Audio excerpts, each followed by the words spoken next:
Bonjour à tous les élèves qui suivent le module d'électrostatique. Aujourd'hui, je propose une série étoile. Ça veut dire une série pour les gens qui ont vraiment bien compris le théorème de Gauss. Je vous signale que vous avez toute une vidéo qui explique largement ce théorème avec pratiquement tous les exemples classiques. Et là, on va essayer de voir si vous avez bien compris le théorème de Gauss. Donc je vous conseille de télécharger la série, de la bien travailler avant de regarder la solution. Bon, les exercices que je vous propose sont les suivants. Donc dans le premier exercice, on vous dit relativement à un repère cartésien, une dimension volumique de charge à pour densité. Donc c'est une densité qui n'est pas constante. Il varie entre les plans x également a sur 2 jusqu'à a sur 2 et au-delà il est nul. On vous dit que les distributions illimitées suivant les plans y, et z', qui sont on suppose infinis, déterminer le champ électrostatique créé par cette distribution en tout point de l'espace, d'abord en utilisant le théorème de Gauss sous forme intégrale, ensuite le théorème de Gauss sous forme locale. Et là, dans cet exemple, vous allez comprendre vraiment, c'est un exemple très intéressant qui va nous montrer pourquoi c'est intéressant de travailler en algébrique comme module lorsqu'on utilise le théorème de Gauss. Et un deuxième exercice, c'est un champ créé par la surface chargée d'un conducteur métallique. Voilà, on suppose un conducteur métallique infini, ici, qui occupe le demi-espace x négatif, et à la surface de ce conducteur en plan infini, défini par x égale à 0. Le demi-espace x positif est vide. Les surfaces du conducteur métallique parfaite portent une densité de charge positive égale à sigma. Voilà la figure, charge positive égale à sigma. Les champs électriques régnant à l'intérieur du volume est nul. On vous dit que le champ à l'intérieur d'un conducteur il est nul. Déterminé par des considérations de symétrie et la direction du champ en un point à l'extérieur du conducteur et calculer son module, bien sûr, son module en utilisant le théorème de Gauss. Question 2. Énoncer la relation qui existe entre le champ et le potentiel et déterminer le champ du potentiel, déterminer l'expression du potentiel en tout point de l'espace. Deuxième partie, on va utiliser un écrantage de ce conducteur par une densité de volume de charge uniforme. On vous dit au voisinage du conducteur métallique se trouve une distribution volumique uniforme de charge ρ. La distribution volumique est répartie dans les tranches comprises entre x égale à 0 et x égale à L, où L est une épaisseur caractéristique que l'on se propose de déterminer ultérieurement. Donc la charge volumique est de signe opposé à la charge surfacique. La charge volumique est nulle pour tout x supérieur à L. Comme dans la partie précédente, déterminer par des arguments de symétrie la direction du champ total, créé par la densité de charge surfacique et volumique. Ensuite, appliquer le théorème de Gauss pour calculer ce champ total. Et montrer que le champ total est uniforme pour x supérieur à L. Deuxième question, on dit que la distribution de charge volumique écrante la distribution surfacique de charge lorsque le champ total s'annule pour tout x supérieur à L. Cela signifie que pour tout observateur situé à une distance supérieure à L, la surface métallique apparaît non chargée. Donnez la relation portant sur sigma, ρ et L pour laquelle la condition d'écrantage est satisfaite. Troisième question, on suppose la condition de l'électroneutralité satisfaite. Le champ total est donc nul pour tout x supérieur à L. Donnez l'expression du potentiel total en tout point x supérieur à 0. On distinguera les intervalles x inférieur à x compris entre 0 et L et x supérieur à L. Et on prendra l'origine du potentiel x égale à L, potentiel est nul. Donc vous voyez, ça vous paraît un peu l'énoncé un peu compliqué, lisez là attentivement et c'est des exercices qui sortent un peu de ce qui est très classique, plan, cylindre, fil, mais vous allez voir qu'on retrouve toujours les mêmes techniques de calcul. Bien.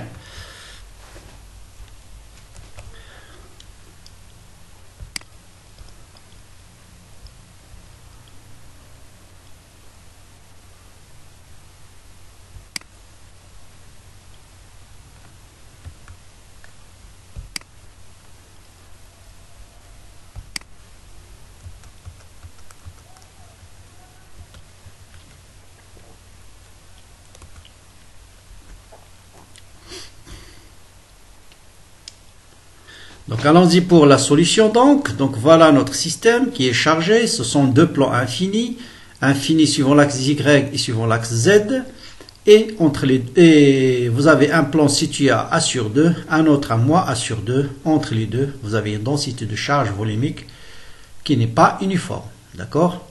Donc quelles sont les règles de symétrie? Je prends un point M quelconque de l'espace, vous voyez bien que MY, MZ est un plan de symétrie, de la même chose, MY, MX, hein, faites très attention ici, on a changé la notation, d'habitude cet axe on l'appelle Z dans les exercices, dans celui-là on l'appelle X, donc il ne faut pas se tromper. Donc vous avez le plan MY, MX et vous avez MZ, MX, ce sont deux plans de symétrie, donc ce sont les mêmes règles de symétrie que le plan infini. Donc le champ va être sur l'axe 10X, ou bien vous pouvez dire tout simplement M. Si vous prenez un axe qui passe par le point M qui est perpendiculaire à ce plan, c'est un axe de symétrie. D'accord? Du moment que les plans sont infinis suivant Y et suivant Z, donc on trouvera cet axe-là est un axe de symétrie. Donc le champ est toujours dirigé suivant l'axe de symétrie. Bon, pour les invariances, la même chose. Vous avez une invariance par translation suivant cet axe-là, parce que les plans sont infinis suivant Z, et vous avez invariance par translation suivant Y. Donc le champ ne dépendra ni de Y ni de Z. Donc il dépendra de X et les suivants EX. Bien. Deuxième étape, choix de la surface. Donc si vous avez un champ qui est axial, toujours on prend un cylindre. Et un cylindre, bien sûr, qui va, dans la surface utile, va se placer sur le point M. Donc on va prendre un disque qui entoure le point M où on veut calculer le champ. Donc voilà la densité de charge qui n'est pas uniforme. Donc je vais calculer le champ en un point M ici. Donc je prends un point M à l'extérieur. Donc je prends un cylindre. Il faut qu'elle soit symétrique par rapport à OY. Donc je vais vous montrer deux cas possibles pour le choix de ce cylindre. Donc si on utilise la symétrie, comme OY, OZ est un plan de symétrie, donc ce plan-là est un plan de symétrie des charges. Donc tout plan de symétrie des charges est un plan de symétrie pour les champs. Ça veut dire le champ, la valeur du champ en un point moins X va être moins le champ au point X. D'accord? Donc ça c'est très important. Donc souvent, il ne faut pas confondre. Donc on sait qu'en un plan de symétrie, le champ est contenu dans le plan de symétrie. En un plan d'antisymétrie, le champ est perpendiculaire au plan d'antisymétrie. Mais si un système admet un plan de symétrie des charges, en deux points symétriques, les champs sont symétriques.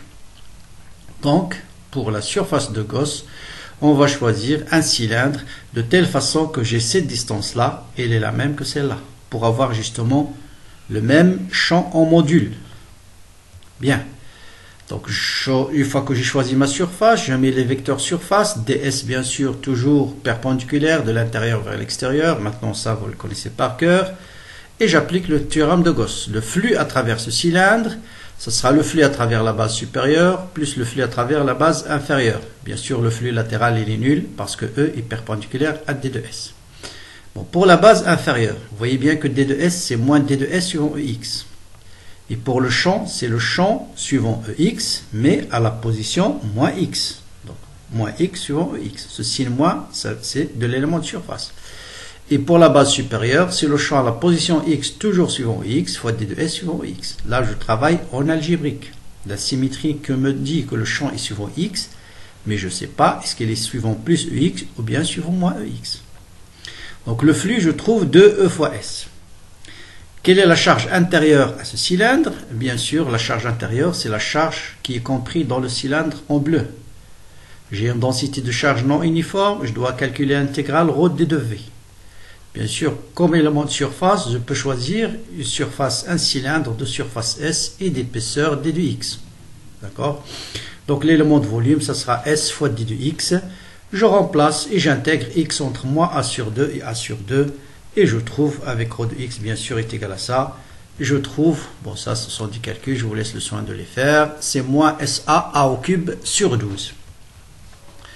Donc voilà la valeur du champ en un point M quelconque à l'extérieur de ces deux plans. À l'extérieur, lorsque X est supérieur à A sur 2, ou bien inférieur à supérieur, c'est-à-dire dans la région, à l'extérieur de la partie chargée. D'accord? Donc c'est un champ qui est constant. Bien. J'ai une autre façon de choisir la surface de Gauss. Je peux la choisir de façon que la base inférieure soit sur le plan OX ou Y. Pourquoi? Parce que sur le plan OX ou Y, comme le champ il est impair, E de moins X égale à moins E de X, ça veut dire sur le plan OX, Y, le champ il est nul. Bon, vous pouvez le vérifier comme ça, ou bien on peut dire sur ce plan-là, vous avez trois plans de symétrie et non pas un. Vous avez OY au X, OX au Z et OY au Z. Donc un vecteur qui appartient à trois plans de symétrie, c'est le champ nul. Bien, si le champ maintenant il est là, vous voyez bien que le flux, le calcul à travers cette surface, il est beaucoup plus simple. Donc le flux va se réduire au flux à travers la base supérieure, donc E fois S, et la charge intérieure, c'est l'intégrale, cette fois-ci, entre 0 et A sur 2, et non pas entre moins A sur 2 et A sur 2, et toujours de la même expression, et ça vous donne bien sûr même expression. Vous voyez maintenant, je ne me suis pas posé la question, le champ est-ce qu'il est suivant plus EX ou bien suivant moins X, mais le calcul me le donne, il me donne que le champ va être suivant moins EX, c'est un vecteur qui va être dirigé vers les deux plans, donc, parce que j'ai travaillé en algébrique. Et c'est ça l'importance. Vous voyez maintenant l'importance de travailler en mesure algébrique. La symétrie me dit que c'est un vecteur qui est dirigé suivant le vecteur EX. Je travaille clean en utilisant juste la mesure algébrique. Je sais que le champ est suivant X. J'oriente correctement mes surfaces. J'utilise les types de densité de charge que j'ai dans le milieu. Et le calcul va me ressortir. Est-ce qu'il va être suivant plus ou bien suivant moins? Bien. Maintenant, lorsque x est compris entre moins A sur 2 et A sur 2, par exemple à une position x donnée, voilà ma surface de Gauss. D'accord? Donc le flux, bien sûr, je prends cette fois-ci la deuxième surface, c'est-à-dire qui est située sur le plan OXY où le champ il est nul. Donc la charge intérieure, cette fois-ci, qui va changer. L'intégrale va être entre 0 jusqu'à x. Jusqu'à x ici, non pas x sur 2, faites attention. Donc voilà, j'intègre entre 0 et x, entre 0 et x. Donc voilà la charge intérieure. Le flux, c'est toujours E fois S, parce que c'est sur cette surface, le champ est nul, le flux latéral, il est nul. Et je trouve facilement l'expression du champ électrique, cette fois-ci, qui dépend de x. D'accord? Maintenant, voilà, on a déterminé le champ au point à l'extérieur, à l'intérieur. Il suffit d'appliquer correctement le théorème de Gauss, et le reste, c'est pas compliqué. Maintenant, on veut retrouver le champ, mais en utilisant la forme locale. Et vous allez voir, dans ce cas-là, la forme locale, elle est beaucoup plus simple que la forme intégrale. Qu'est-ce qu'il nous dit la forme locale? Divergence de E égale à ρ sur epsilon 0. Bon, je sais par raison de symétrie que le champ il est suivant EX et il dépend de X. Donc, divergence se réduit à d de X sur d de X. Pour un point M supérieur à A sur 2, bien sûr ici vous n'avez pas de densité de charge, ρ égale à 0, donc divergence de E égale à 0, donc le champ est constant. Vous voyez, on déduit que le champ est constant très facilement.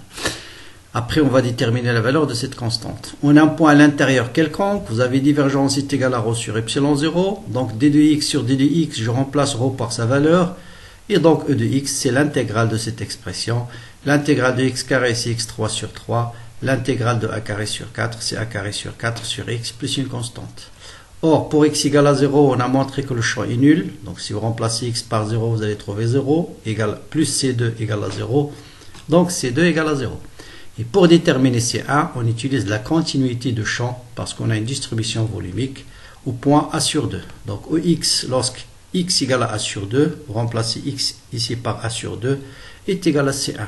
Et donc, vous avez directement la valeur de C1, d'où je détermine C1 qui est le champ dans le milieu 1 et je trouve exactement ce qu'on a trouvé tout à l'heure. Vous voyez, forme locale beaucoup plus rapide et pas de problème, on n'a pas de problème de choix de surface ni d'orientation. Bien, on passe à l'exercice 2. Donc voilà, vous avez un conducteur infini, on suppose la surface du conducteur est chargée positivement. Là aussi, on vous a orienté l'axe X vers le haut. D'habitude, c'est Z, donc faites attention. Ici, c'est l'axe Z. Et bien, pour avoir un repère autonormé, ce vecteur-là, on va l'appeler OY. Donc, vous avez la surface du conducteur, c'est un plan infini qui est le plan OY ou Z. Donc, toujours pour le théorème de Gauss, symétrie et invariance. Bon, c'est les mêmes que tout à l'heure. Donc, on a les mêmes règles de symétrie et même invariance. Donc le champ va être suivant EX et ne dépendra que de X. Donc c'est la même chose. Donc on travaille toujours en mesure algébrique. Donc vous voyez, ici je prends un élément de surface. Donc ça c'est le plan infini du conducteur. Je mets un cylindre. Ici, peu importe symétrique ou non symétrique, c'est pas important parce que le champ à l'intérieur du cylindre il est nul. Donc le flux à travers ce cylindre va se réduire uniquement au flux à travers la surface supérieure. D'accord? Parce que le flux latéral il est nul, le flux à l'intérieur il est nul parce que le champ est nul. Combien de charge se trouve à l'intérieur du cylindre? C'est cette partie-là qui est chargée. Donc c'est sigma fois S. Et donc vous voyez bien que le champ se réduit facilement à sigma sur epsilon 0 fois EX. Donc c'est un champ qui est dirigé suivant plus EX. Le sens, c'est le calcul qui me l'a dit. Bien. Maintenant pour le potentiel. Donc pour pas calculer le potentiel, bien sûr, la fameuse relation d de V égale à moins E d de L. Ici, il va se réduire à moins E de X d de X. Je remplace le champ par sa valeur, c'est sigma sur epsilon 0 et j'intègre. Donc E de Z, c'est sigma E de X ici, pardon, c'est sigma sur epsilon 0. Donc vous intégrez sigma sur epsilon 0, ça vous donne au moins sigma sur epsilon 0 fois X plus une constante. Donc voilà le potentiel en un point quelconque pour X positif. Bon, on peut déterminer, choisir l'origine quelque part et déterminer la constante, ce n'est pas demandé dans la question. Maintenant, on passe au problème d'écrantage. Donc, on vous dit, on suppose que sur une longueur L, à la surface du conducteur, vous avez une densité de charge volumique ρ. Donc, toujours, ça ne va rien changer à la symétrie des invariances. Si toujours le champ va être suivant EX et ne dépendra que de X. Il s'agit bien sûr de déterminer le champ ici et là. Toujours à l'intérieur du conducteur, elle est nulle. Bien. Donc pour X supérieur à L, donc je vais choisir une surface de Gauss à une position X donnée, d'accord, ici X, et j'applique le théorème de Gauss. Donc la surface, bien sûr la base supérieure c'est D de S suivant X, pour tout ce qui est à l'intérieur du conducteur ça ne nous intéresse pas parce que le champ est nul, latéral non plus parce que le champ est perpendiculaire à D de S, donc le flux se réduit à E fois S. Combien de charge se trouve à l'intérieur de ce cylindre? Eh bien, là, il faut faire attention, vous avez deux parties. Il y a la partie surfacique, que je représente ici en jaune, et puis la partie volumique, que je représente en marron. Oh, d'accord? Donc voilà, donc ce sera l'intégrale sigma de ds, puis l'intégrale ρ d de v. Donc ce sera sigma, c'est une constante dans ce cas-là, c'est sigma fois s. Là aussi, on vous donne ρ constante, donc ρ fois ce volume, qui est la surface, qui est la même que celle-là, fois la longueur de la partie chargée grand L. Et bien j'applique le théorème de Gauss et je trouve que le champ est constant. C'est sigma plus ρ fois L sur epsilon 0. Donc on retrouve bien un champ qui est uniforme. Là j'ai calculé même son module. Dans l'exercice on vous dit juste de montrer que le champ est uniforme. Bon, pour montrer que le champ est uniforme, il suffit de prendre une surface de Gauss ici. Dans la base inférieure se trouve à une position X, la base supérieure se trouve à une position X'. Et calculer le flux à travers cette surface, ça va être bien sûr E à la position x2 moins E à la position x1 parce que d de S pour x2 il est suivant EX alors que pour x1 il est suivant moins EX. C'est pourquoi le signe moins. Combien de charge se trouve à l'intérieur de ce cylindre ou bien de cette surface de Gauss? Bien sûr 0. Les charges se trouvent là. Et donc vous voyez tout de suite que E de x1 égale à E de x2, donc le champ est uniforme. Donc ça, c'est pour montrer que le champ est uniforme. Donc ça, pour calculer son module. Bien. Maintenant, on veut calculer le champ, le module de champ, mais on a un point à l'intérieur de la densité de charge volumique ρ, c'est-à-dire à une position X donnée. Donc il faut prendre toujours une surface de Gauss dont la base se trouve à la position X. Et puis à l'intérieur, peu importe, parce que le champ est nul. D'ailleurs, la forme peut être même aléatoire. Bien, le flux ne change pas, c'est toujours E fois S. Ce qui va changer, c'est la charge intérieure. Donc la charge, ça sera toujours sigma fois S, mais plus ρ uniquement fois ce volume. Et ce volume, c'est S fois X. Donc ce volume, c'est S fois X. Donc on remplace et on trouve le champ qui dépend de X cette fois-ci. Vous voyez un peu l'application de théorème de Gauss dans un cas compliqué, mais toujours symétrie, invariance, choix correct de la surface. Le problème devient extrêmement simple. Pour les conditions d'écrantage, on vous dit donc pour quelles conditions un observateur ici va avoir un champ nul. Donc le champ il est nul. La condition d'écrantage s'écrit bien sûr le champ total il est nul si sigma plus ρ fois L égale à 0.